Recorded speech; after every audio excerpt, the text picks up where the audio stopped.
내가 아노라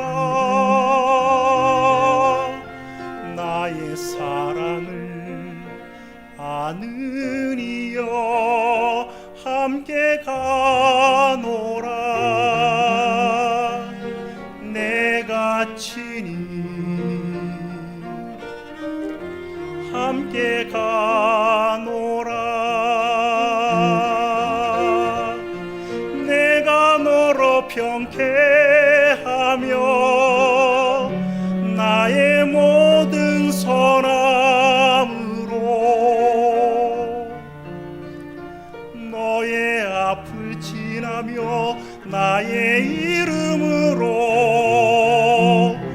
너를 지키리라 나의 은총을 입은 이여 나의 사랑을 아는 이여 내가 너를 축복하노라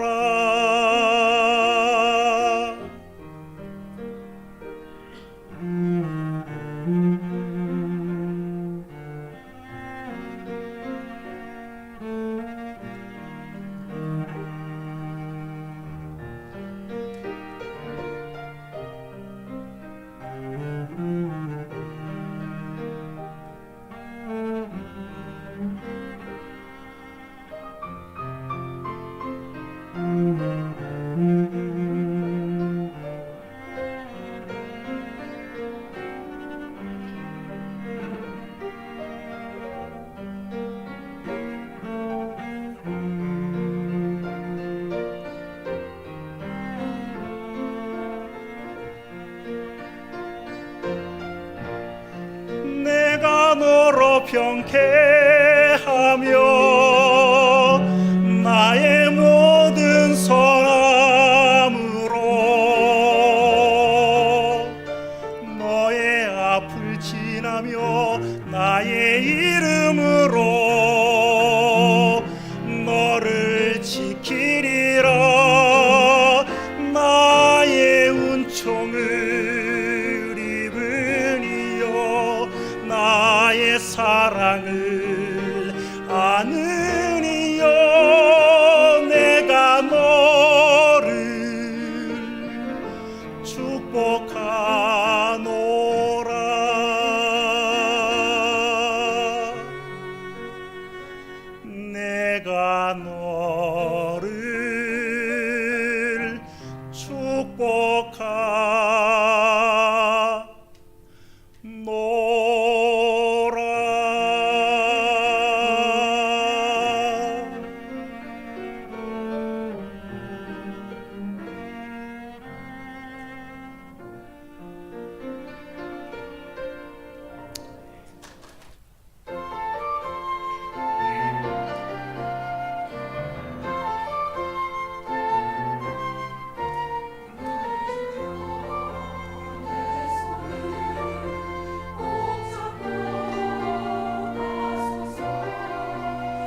읽도록 하겠습니다.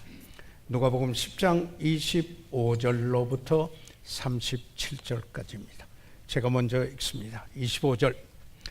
어떤 율법사가 일어나 예수를 시험하여 가로되 선생님, 내가 무엇을 하여야 영생을 얻으리까?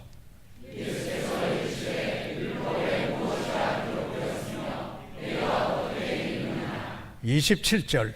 대답하여 가로되 내 마음을 다하며 목숨을 다하며 힘을 다하며 뜻을 다하여 주 너의 하나님을 사랑하고 또한 내 이웃을 내 몸과 같이 사랑하라 하였나이다.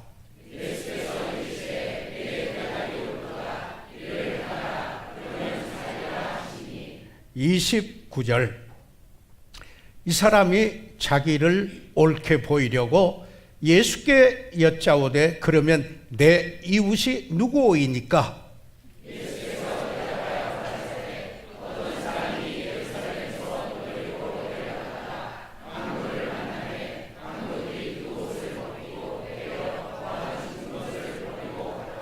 (31절) 마침 한 제사장이 그 길로 내려가다가 그를 보고 피하여 지나가고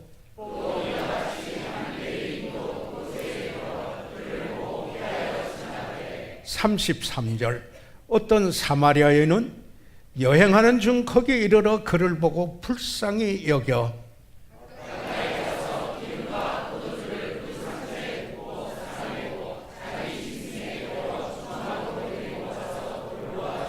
35절.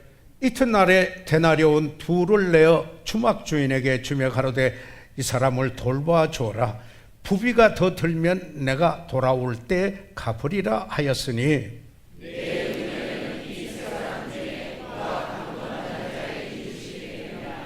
37절 다 같이 시작.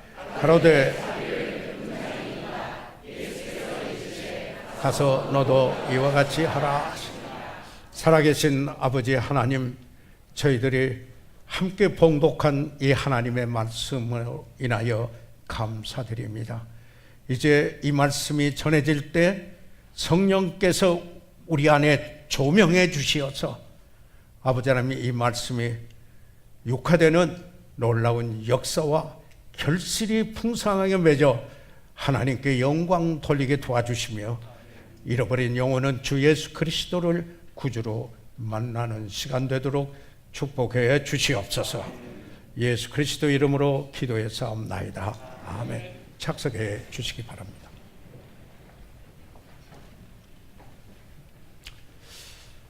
이 본문의 말씀을 보면은 어떤 한 율법사가 예수님을 시험하기 위해서 질문을 던졌습니다. 선생님, 내가 무엇을 해야 영생을 얻으리까? 엄청나게 중요한 질문이었습니다. 그러자 예수님께서는 율법에 뭐라고 기록하였으면 내가 어떻게 읽느냐라고 되물으셨습니다. 율법사는 예수님의 질문에 내 마음을 다하며 목숨을 다하며 뜻을 다하여 주 너의 하나님을 사랑하고 또한 내 이웃을 내 몸같이 사랑하라 하였나이다 라고 대답을 했습니다. 그 대답을 들으신 예수님은 그에게 내 말이 옳다, 이를 행하라, 그러면 살리라 라고 말씀하셨습니다. 그러자 이 사람이 자기를 옳게 보이려고 예수님께 또 질문을 던졌습니다. 그러면 내 이웃은 누구이니까? 라고 이렇게 질문한 그 질문에 예수님께서 예루살렘에서 여리고로 가다가 강도를 만난 한 사람의 이야기를 하고, 그리고는 여기에 그 강도 만난 사람들을 보고 지나갔거나 또 그를 보고 어떻게 반응했는가를 말씀해 주시면서 그들 중에 강도 만난 사람의 진정한 이웃은 누구인가 라고 이렇게 질문을 던지신 겁니다. 질문하시고 또 질문하고 또 질문해서 여기에 딱 중점되는 여기 초점이 왔습니다. 저는 그래서 오늘 진정한 이웃, 누가 진정한 이웃인가? 예수님께서 여기서 말씀하신 진정한 이웃은 바로 강도 만난 사람에게 어떤 사람이 진정한 이웃이었는가? 예수님께서 이 율법사와 대화하는 장면을 통해서 우리는 하나님과의 관계를 인간과의 관계에 분리해서 생각할 수 없다는 사실을 보게 됩니다. 다시 말하면 하나님을 참으로 사랑하면 그는 사람을 사랑하게 된다는 사실입니다. 예수님께서도 이렇게 말씀하셨습니다. 마태복음 18장 18절에 있는 말씀에 너희가 땅에서 매이면 하늘에서도 매이고 땅에서도 풀리면 하늘에서도 풀린다. 여기에 관계는 수직 관계는 수평 관계에 영향을 주고 그리고 수평 관계는 또한 수직 관계를 이야기해 주고 있다 라는 사실을 분리해서 하나님을 사랑하는 것과 사람을 사랑하는 것을 분리해서 생각할 수 없다라는 사실을 말씀을 하고 있습니다. 모든 율법은 하나님을 사랑하고 사람을 사랑하는 데 있기 때문입니다. 그래서 사도 바울은 로마인들에게 보낸 편지 중에 로마서 13장 10절에 그는 로마서 1장에서 11장까지 구원론을 이야기하고 나서 12장에서 16장까지 여기에 그리스도인의 윤리, 바로 그리스도인의 그 삶을 이야기하면서 이렇게 말했습니다. 사랑은 율법의 완성이다 라고 말했습니다. 그래서 여기 예수님께서 내 이웃은 누구이니까? 라는 이 율법사의 질문에 대하여 강도 만난 이웃의 이야기를 통해 진정한 이웃의 의미가 어떤 것인가를 우리에게 말씀해 주시고 있습니다. 자, 그러면은 저희들이 본문의 배경으로 들어가서 여기에 그 예루살렘이 등장하고 여리고가 등장을 합니다. 이 예루살렘은 지중해에서 해발 700m입니다. 그러니까 아주 높은 산이죠. 여기에 마치 대관령에서 강릉에 이렇게 보면은 거기에 해발 800m인데 비슷한 이런 높이가 되지 않겠습니까? 그래서 여기는 산 위의 동네라 이렇게 성경에 말씀하고 있는데 그런 의미는 여러 가지 의미가 있습니다. 반면에 여리고는 해저 390m 아래에 위치한 도시로서 세계에서 가장 낮은 곳에 있습니다. 세계에서 가장 낮은 곳입니다. 그러니까 예루살렘과 여리고 사이의 고도가 약 1100m 정도 차이가 나는 것입니다. 다시 말하면은 예루살렘은 저 위에 있는 도성이요. 그리고 여리고는 저 밑에 있는 도시입니다. 성지 순례를 하면서 그 여리고 성회를 나타내 보여주는 석판에 이렇게 세계에서 가장 오래된 도시라고 이렇게 이야기를 하기도 합니다. 로마 제국의 그 당시 겨울철 수도가 바로 여리고였었습니다. 그런데 이 예루살렘에서 여리고로 내려가는 길은 유다 광야를 통과해야만 하는 길입니다. 이 유다 광야는 여러분이 아신 바와 같이 나무도 보이지 않는 곳이며 구릉이 보이는 곳에 있는 사막도 아니고 산같이 보이는 것도 아닌 광야 그대로였습니다. 저도 광야를 지나보는 그 일을 경험해 보았습니다. 그러니까 이 광야를 통과하는 길은 약 1100m 고지에서 낮은 곳으로 내려가는 길인데, 그런데 거기에 또 여기에 시내가 흐르는 골짜기가 있었습니다. 이것을 그림 시내라고 성경에서는 말하고 있는데, 이곳은 하나님께서 까마귀를 통해서 엘리야를 먹였던 여기에 유명한 그런 곳이기도 한 것입니다. 그런데 지금 여기에 지금같이 굴이 떨리고 이렇다면 고속도로가 나고 그런 때가 아니지 않습니까? 그래서 이 예루살렘에서 여리고로 내려가다가 강도를 만난 사람은 아마 이 골짜기로 내려갔을 것이라고 성경학자들은 이야기를 합니다. 그 길에는 일반적으로 그 당시 산적들이 있고 강도들이 있고 마적들이 낙타를 타고 나타나는 가능성이 컸었습니다. 그 길을 갈 때에 여행하는 사람은 무장한 사람을 대동하야만 했다고 합니다. 다시 말해서 기중품을 가지고 가는 경우에 어떤 금전을 가지고 간다든지 하면은 무장하는 사람과 여기에 경호원과 함께 가는 그 길이라고 합니다. 그런데 지금 예수님께서 이 예루살렘에서 여리고로 가는 이 어떤 사람의 이야기를 하신 겁니다. 그 당시 그 청중들은 그 사람에게 어떤 일이 벌어지고 말겠구나, 이렇게 생각했을 것입니다. 왜냐하면은 그 길은 모든 팔레스타인에서 가장 위험한 길로 알려졌기 때문입니다. 그런데 그 길에서 이 사람이 강도를 만났습니다. 그리고 그의 가진 것을 다 탈취하고 옷도 벗기고 거반 죽게 만들었습니다.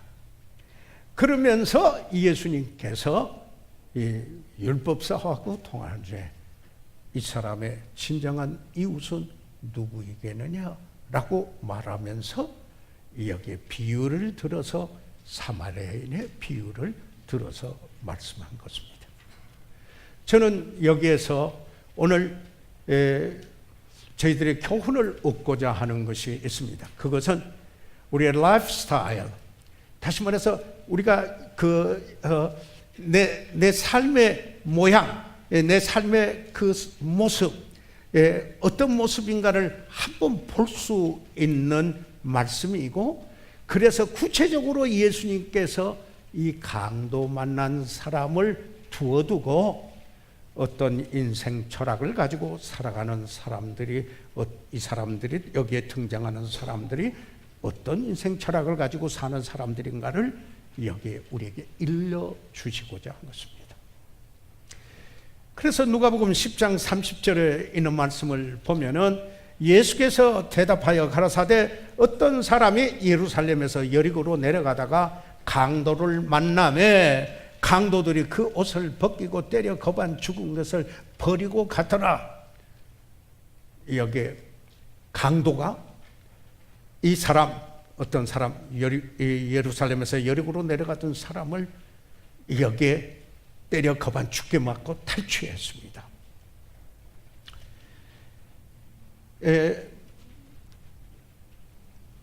강도의 인생 철학은 설명할 필요가 없습니다. 탈취, 모든 것은 탈취의 대상입니다. 저 사람에게서 내가 뭘 탈취할 수 있을 것인가? 이런 관을 가지고 있습니다. 그러니까 여기에 자기뿐이 모르는 겁니다. 내가 무엇을 얻을 수만 있고 내게 유익이 될 수만 있다면 그 사람 죽일 수 있다. 이런 인생 철학을 가지고 있습니다. 이런 인생 철학이 어디서 왔을까요? 여러분, 성경을 보게 되면 사단으로부터 않았습니까? 사단은 하나님의 그 지위를 탐내어 피조물이었던 그가 그 자리를 탐내지 않았습니까? 그래서 사탄으로 전락하는 약탈자, 바로 여기에 탈취자, 바로 이 사단의 철학인 것입니다.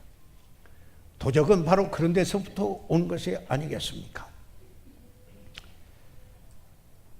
우리는 다른 사람에게 어떤 상처가 되든 간에 상관없이 자기의 유익만 취하는 사람을 뭐라고 해요? 강도 같은 무엇이라고 합니다. 여러분이 쓰시는 단어로 채워 쓰셔도 됩니다. 이 압살롬을 생각해 보십시오.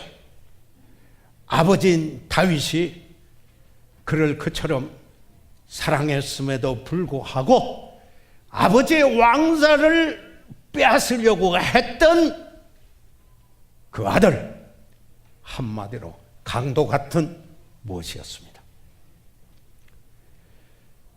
어떤 경우에든지 물질만 여기 탈취해 가는 것이 아니라 언어로 여기에 강도질을 하는 그런 경우도 있는 것입니다. 그렇기 때문에 진실을 말해도 사랑의 동기가 돼서 말하라고 그랬습니다. 에베소서 4장 15절에 있는 것입니다. 사랑 가운데서 참된 것을 행하며 영어상에서 speaking truth in love라고 말하고 있지 않습니까? 여기에 그러니까 사랑이 동기가 돼서 진실도 사랑이 동기가 돼야 되는데 사랑은 빠지고 진실이 말하면 폭력이 될 수가 있는 겁니다. 그러나 진실이 없는 사랑은 위선이 되고 말죠. 그런데 이 언어로 어떤 일을 합니까? 사람을 약탈합니다. 그도 강도 같은 무엇입니다. 다시 말하면 다른 사람의 이름에 손상을 주고 탈취하는, 다른 사람의 명예를 손상시키고 다른 사람의 지혜에 자신이 유익만을 얻을 수 있다면 그 어떻게 말해도 괜찮고 손상을 주는, 그저 그 일에 전혀 상관치 않고 그저 행하는 바로 그 사람의 모습입니다. 탈취자입니다. 그러나 여기서 우리는 잠깐 예수님을 생각해 보지 않을 수가 없습니다. 예수님은 어떤 분이셨나요? 사탄은 탈취자였습니다. taker, he's a taker. 그렇지만 예수님은 he is giver. 그는 주시는 분이었습니다. 예수님은 요구하는 그 이상으로 되돌려 주시는 분이시기도 합니다. 예수님께서는 죄인의 친구가 되셔서, 이렇게 말해도 되겠어, 죄인의 이웃이 돼서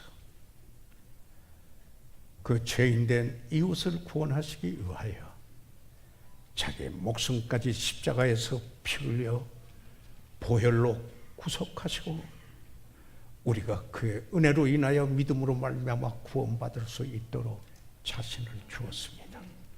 주시는 분입니다. 대조가 되는 것입니다. 두 번째로 여기서 우리가 보고자 하는 것은 31절과 32절 본문에 있는 말씀으로 보게 되면은, 마침 한 제사장이 그 길로 내려가다가 그를 보고 피하여 지나가고, 또 이와 같이 한 레위인도 그곳에 이르러 그를 보고 피하여 지나가느니라. 레위 제사장이나 레위인이나 비슷합니다. 레위인 중에서 제사장이 됐습니다. 그래서 여기에 이 제사장은 그 당시 하나님의 일을 하는 사람입니다. 그래서 이 레위인들은 하나님의 일을 하는 제사장을 도와서 조력하는 이런 사람으로 여러분이 연상시킬 수가 있습니다. 그런데 이분들 보십시오. 이 한 제사장이 그 길로 내려가다가 어떻게 했습니까? 이 강도를 만나 약탈당하고 거반 죽게 된 사람을 보았는데, 성경에 예수님은 하시는 말씀 속에 뭐가 됐으면, 그가 이 강도 만난 사람을 보고 죽어가는 사람을 보고 피하여 지나갔다. 왜 이런 사람을 내가 보게 돼서? 내가 지금 바쁜데. 근데 레위인도 똑같이 그랬습니다. 그러니까 하필이면 왜 내가 가는 길에 저런 사람을 보게 됐나? 다시 말해서 자기의 에게 도움을 청할 수 있는 바로 그 사람은 자기 가는 길에 장애가 되고, 그리고 귀찮고 좀 불쾌한 존재라고 이렇게 바라본 것입니다. 그 나름대로 핑계가 있죠. 나는 바쁜 사람이야. 이게 뭐 내 책임인가? 그러지 않지 않은가? 내가 할 일들은 따로 있는데 내 책임을 다하고 있을 뿐이야. 아니, 강도를 만나 죽게 한 사람이 난가? 아니잖아. 이런 모습일 것입니다. 이런 모습입니다. 다시 말해서 경건의 모양은 있지만 그 경건의 능력은 없습니다. 그리고는 보는 시각이 여기에 자기중심적인 시각입니다. 하나님의 일을 한다고 하지만은 하나님이 보시듯이 보는 게 아니고 자기 시각으로 바라보고 자기 나름대로 합리화시키고 있었습니다. 최선을 다하는 것 같지만은 자기를 필요로 하는 사람을 장애물로 생각하는 것이었습니다. 사실 여기에 돌보며 이 도움을 주고 여기에 그 강도 만난 사람, 죽어가는 사람은 이제 여기에 제사장과 레위인을 필요로 하는, 참 이웃으로 필요로 하는 이런 상황 속에서 그저 나는 최선을 다했을 뿐이야. 내 가는 길에 왜 저렇게 장애물이 나타나게 됐지? 라고 이렇게 생각하는 이들이었음을 여기 쉽게 저희들은 볼 수가 있습니다. 그런데 그 다음에 33절에서 35절까지 있는 말씀을 보면은 어떤 사마리아인은 여행하는 중 거기 이르러 그를 보고 불쌍히 여겨 가까이 가서 기름과 포도주를 그 상처에 붓고 싸매고 그 짐승에 태워 주막으로 데리고 가서, 이건 나중에 그 다음 대지에서 보겠습니다. 그런데 가서 돌봐주고 이튿날에 데나리온 둘을 내어 주막 주인에게 주며 가로되 이 사람을 돌봐주라. 부비가 더 들면 내가 돌아올 때 갚으리라 하였느니라. 여기 주막 주인이 등장합니다. 그런데 이 주막 주인이 한 것에 대해서는 이 비유에 별 말씀이 없었습니다. 아마도 예수님께서 아니 세상에 사는 원리가 그런 사람들, 그 사람은 그걸 보고 지나갔던 사람은 아닌데, 이렇다면은 내게 이익이 되면은 무엇을 하고 내게 유익이 되면은 안 한다. 이런 철학을 가지고 있는 세상의 원리를 지니고 있는 주막주인이 것입니다. 그러니까 여기 강도 만난 사람은 자기에게는 고객에 불과한 것이에요. 그로 인하여서 나에게 어떤 수입이 생길 것인가 이 보는 것입니다. 대가가 없으면 아무 일도 하지 않습니다. 예. 이 섬김은 대단히 중요한 겁니다. 그런데 섬김의 동기가 더욱 중요합니다. 왜 그러냐면 나쁜 동기로도 좋은 일을 할 수 있기 때문인 것입니다. 대가 때문에 섬긴다면 장사하는 것과 다를 바가 없다라는 사실인 것입니다. 주님을 기쁘게 하고 사랑하기 때문에 섬긴 바로 그 섬김은 그 삶 속에 풍성함과 평안함과 만족과 충족이 있게 될 것입니다. 이 세상의 원리대로 살아가는 사람입니다. 그런데 여기에 네 번째 다시 33절에서 35절까지 있는 말씀을 방금 제가 읽어드렸는데요. 여기에서 보게 되면은 33절에 다시 사마리아인이라는 여기에 사람이 등장을 하게 됩니다. 그런데 강도하고는 정말 다르죠.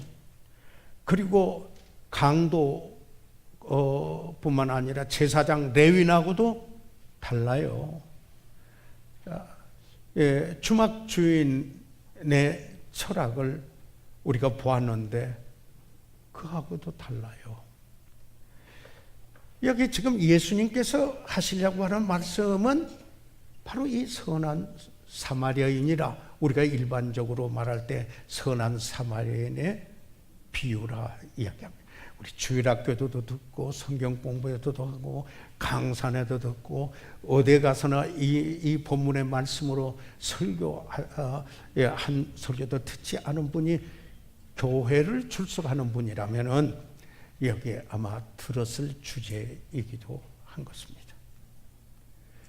그런데 이것은 단지 도덕적인 원리가 아니라 아주 핵심적인 요건, 하나님의 사랑을 경험하고 내가 내 이웃을 내 몸같이 사랑하는, 하나님을 사랑하고 내 이웃을 내 몸같이 사랑하는 그 사랑의 측면에서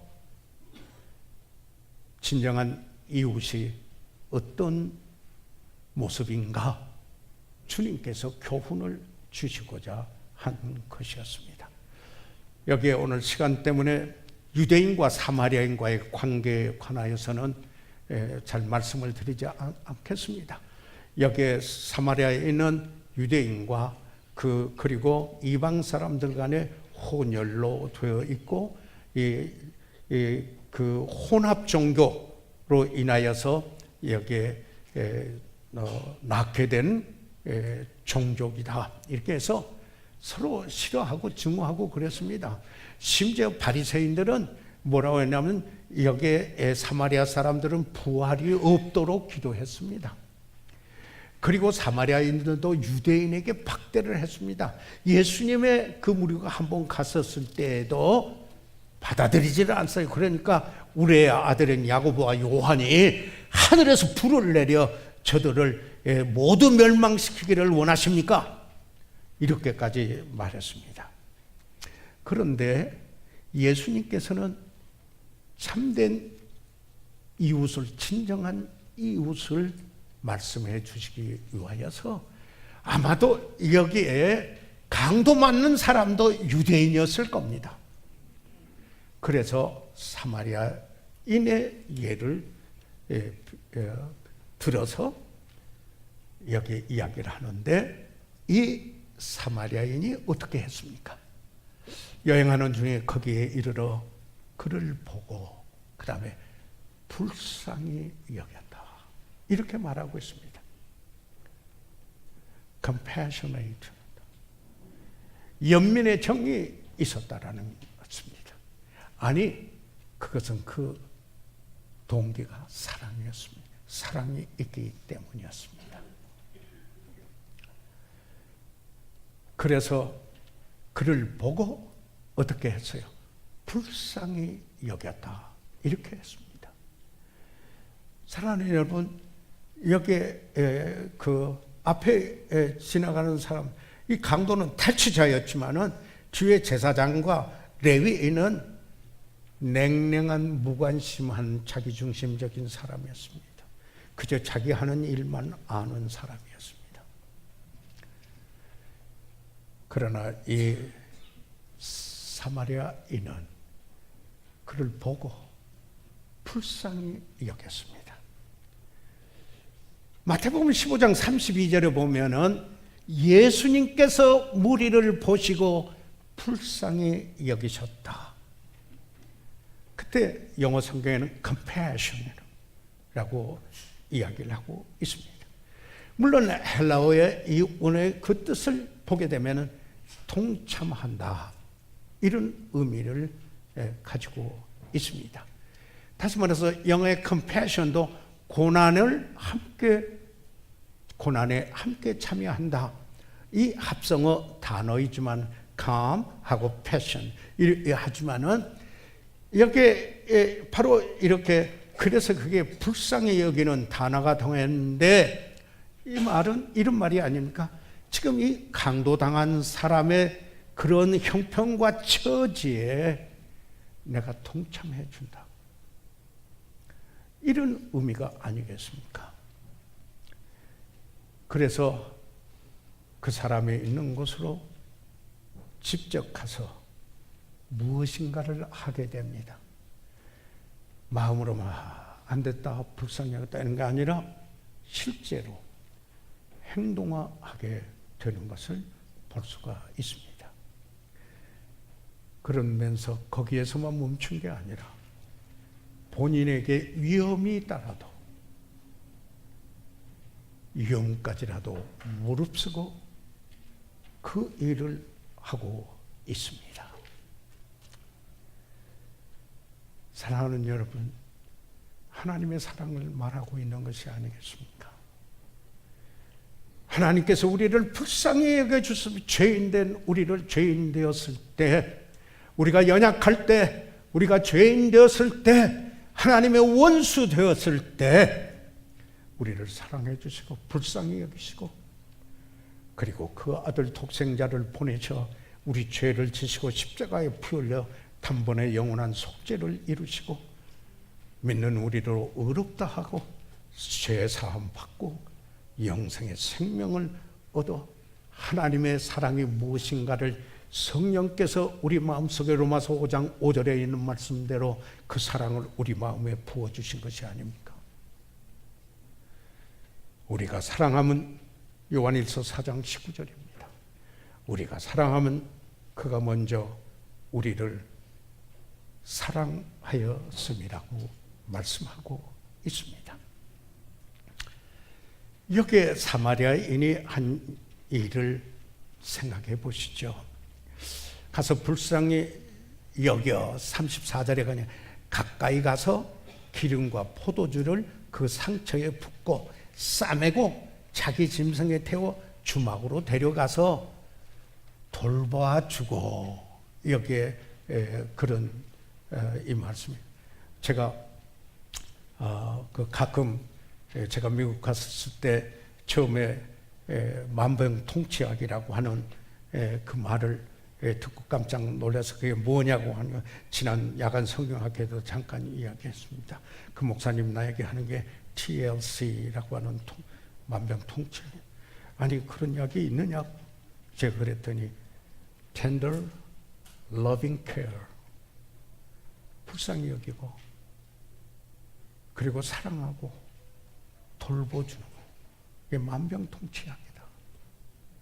아니 여기 바로 여기서 말하고 있는 그 말이에요.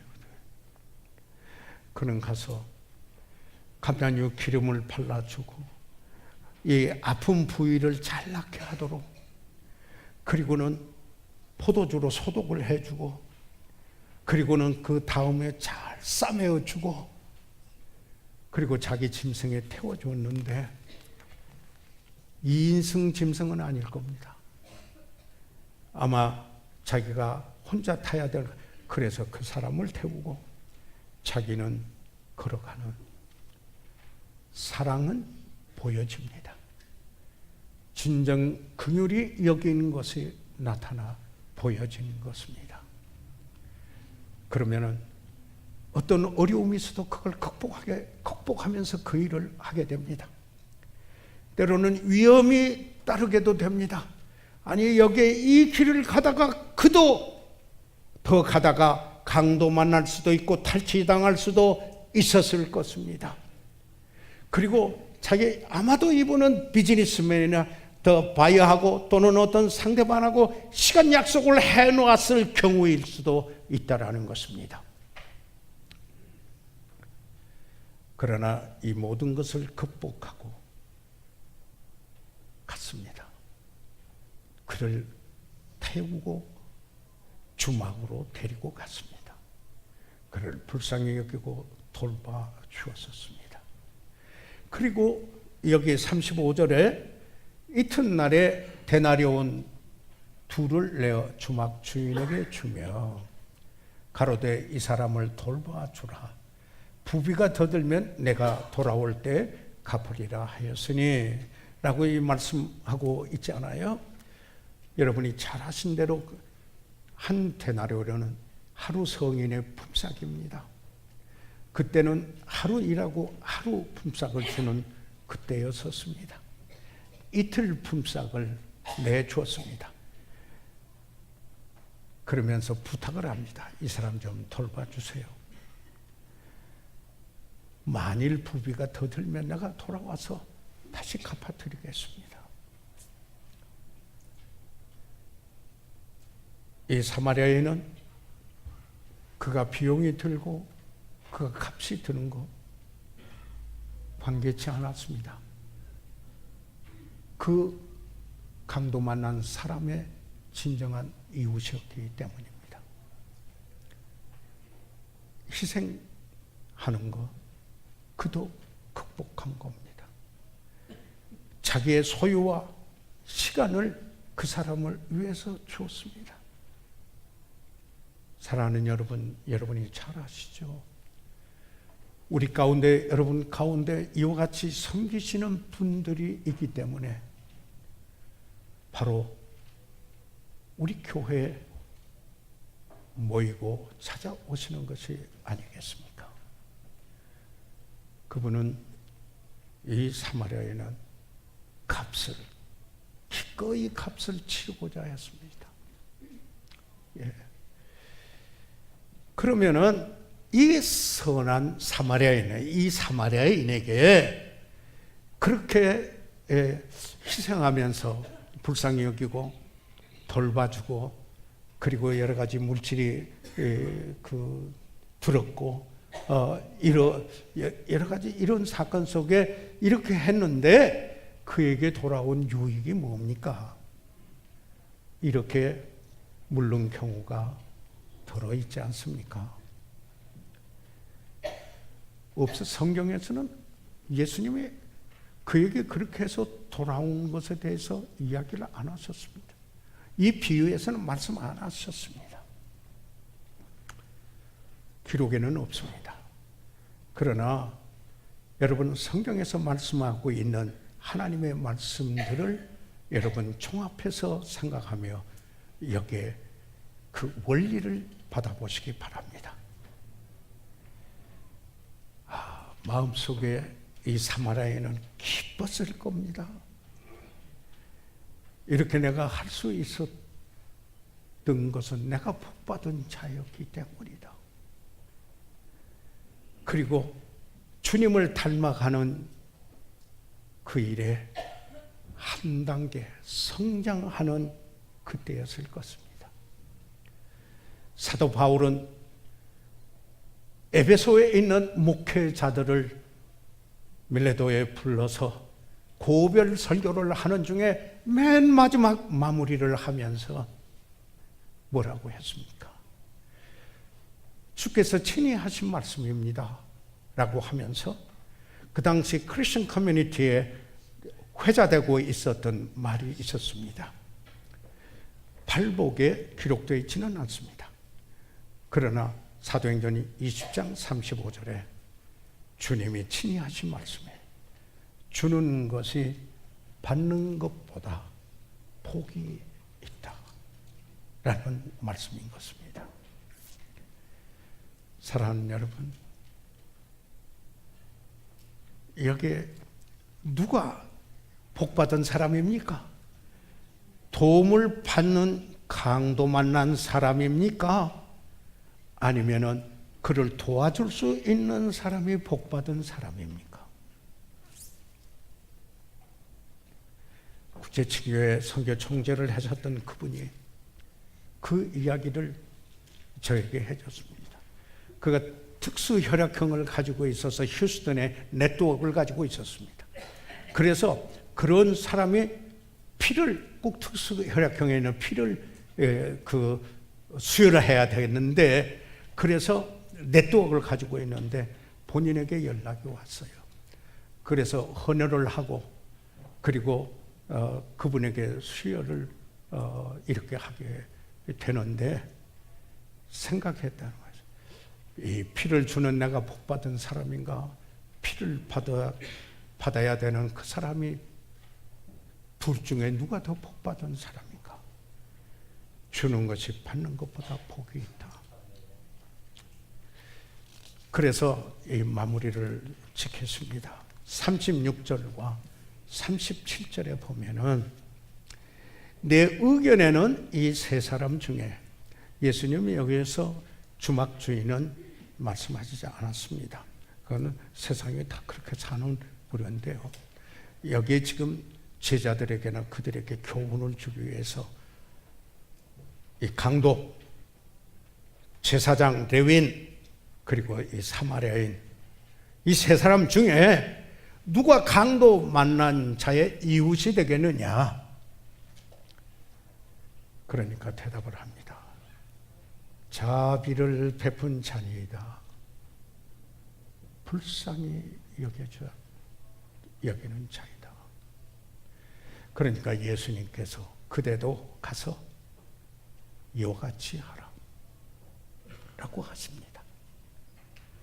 다시 말하면 그일이 여길 줄 아는 사람, 다른 사람의 형편을 이해하고 그리고 그 형편에 참여해 주는 불쌍히 여길 줄 아는 사람.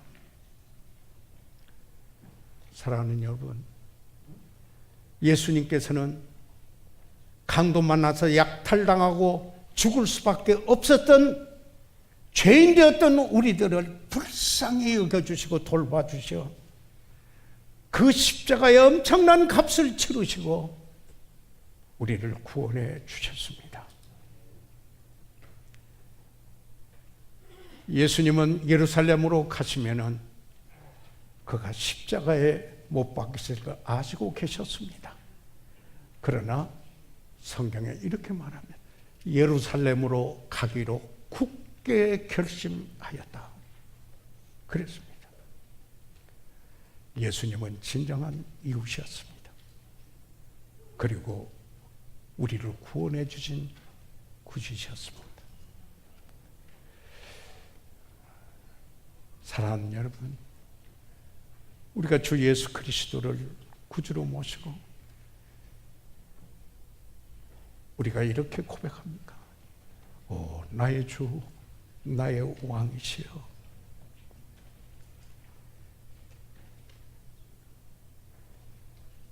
나의 주, 나의 왕 되시는 그분을 닮기 원합니다. 좀 더 그분 가까이 모습으로 닮아가기 원합니다. 성화 아니겠습니까? 여러분은 혹시 이런 말이 들리지 않습니까? 제발 나를 좀 사랑해 줘요. 사방에서 들려오지 않습니까? 제발 나를 진정으로 사랑해 줘요. 나를 좀 도와줘요.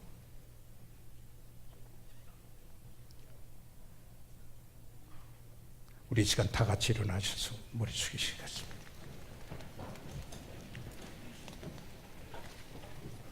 저희들 이 시간 다 같이 일어나셔서 잠시 머리 숙이도록 하겠습니다. 사랑하는 성도 여러분,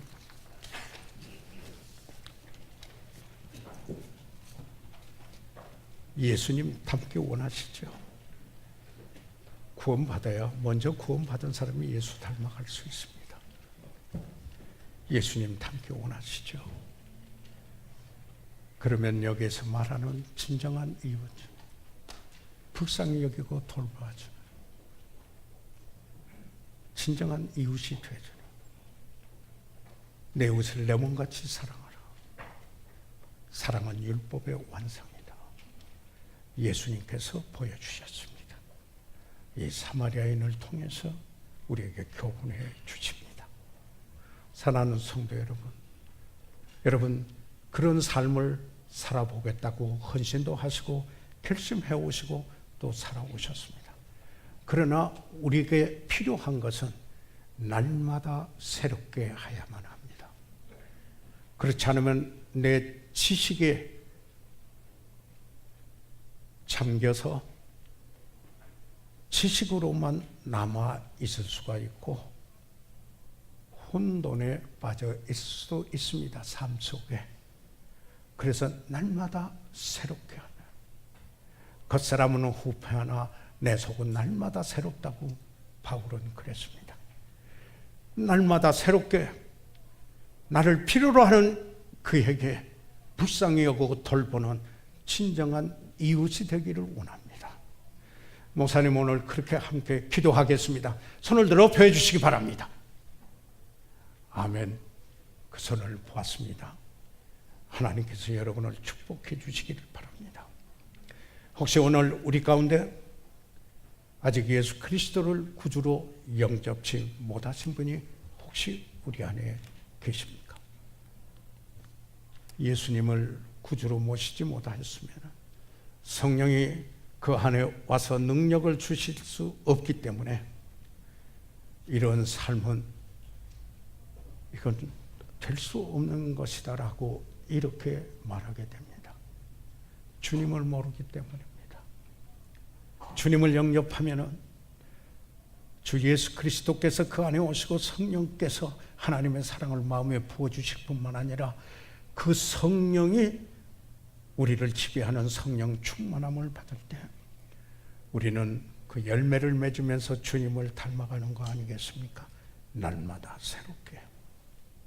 혹시 오늘 우리 가운데 오늘 교회는 오셨지만은 아직 내가 예수 그리스도를 구주로 영접지 못했습니다. 그러나 내가 예수님을 내 구주로 모시기 원합니다 하시는 분 있으면 손을 들어 펴가시면은 위에서 기도해드리고 잘 훈련된 분이 개인적으로 상담해 드리겠습니다. 살아계시는 우리 아버지 하나님, 이 시간 하나님의 말씀을 심령 속에서 하나님의 말씀으로 믿음으로 받아들인 귀한 성도들을 축복하시옵소서. 그리고 그 말씀으로 인하여 육화되어 아버지 풍성한 열매를 맺어 하나님께 영광 돌리며 날마다 새롭게 주님을 닮아가도록 축복해 주십시오. 우리 가운데 잃어버린 영혼은 주 예수 그리스도를 구주로 믿는 역사가 일어나게 해 주시옵소서. 예수 그리스도의 이름으로 기도해 사옵나이다. 아멘.